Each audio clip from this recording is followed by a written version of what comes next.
ఇంటికో ఉద్యోగం ఇస్తామని చెప్పి అధికారంలోకి వచ్చాక బీఆర్ఎస్ యువతను మోసం చేసిందని విమర్శించారు ప్రభుత్వ విప్ ఆది శ్రీనివాస్. 10 ఏళ్లలో గ్రూప్ 1 ఉద్యోగాలు కూడా భర్తీ చేయలేదన్నారు.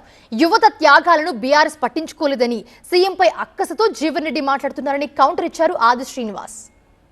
నిరుద్యోగుల గురించి ఉద్యోగుల గురించి మాట్లాడే నైతిక హక్కు బీఆర్ఎస్ పార్టీకి లేదనే మాట ముందుగా చెబుతూ, అందులోనూ ప్రధానంగా కేటీఆర్ గారికి, హరీష్ రావు గారికి ఎంత మాత్రం కూడా నిరుద్యోగుల గురించి కానీ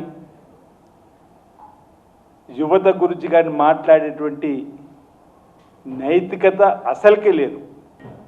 బీఆర్ఎస్ నాయకులు ఈరోజు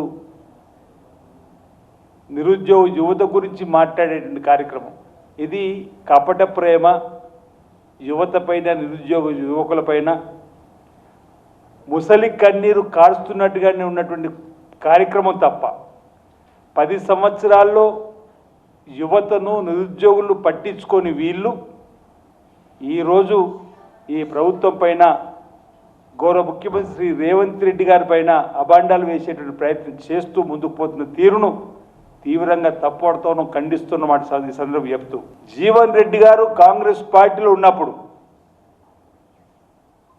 కాంగ్రెస్ పార్టీలో ఉన్నన్ని రోజులు కూడా మా ప్రభుత్వం వచ్చిన తర్వాత రేవంత్ రెడ్డి గారి నాయకత్వంలో 70,000 మందికి ఉద్యోగాలు ఇచ్చినామని చెప్పని అనేక బహిరంగ సభల్లో కానీ, కాంగ్రెస్ పార్టీ వేదికలో కానీ, ప్రజా సంఘాల సమస్యల పరిష్కారం వేదికలో కానీ, పాత్రికేయుల సమావేశంలో కానీ జీవన్ రెడ్డి గారి నోట కాంగ్రెస్ పార్టీ ప్రభుత్వం ఇందిరమ్మ రాజ్యం ప్రజాపాలనలో రేవంత్ రెడ్డి గారి నాయకత్వంలో 70,000 ఉద్యోగులు ఇచ్చినామని చెప్పినటువంటి సందర్భం.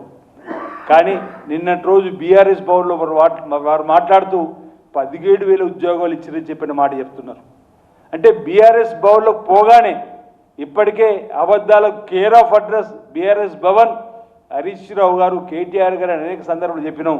అందులో జీవన్ రెడ్డి గారు కూడా బీఆర్ఎస్ భవన్ పోగానే అబద్ధాలు చెప్పడం నేర్చుకున్నటువంటి సందర్భాలు చూస్తే ఈరోజు మేమందరం కూడా ఈ విధానం సరికాదనే మాట, దీన్ని తీవ్రంగా తప్పటి ప్రయత్నం ఈ సందర్భంగా చెప్తూ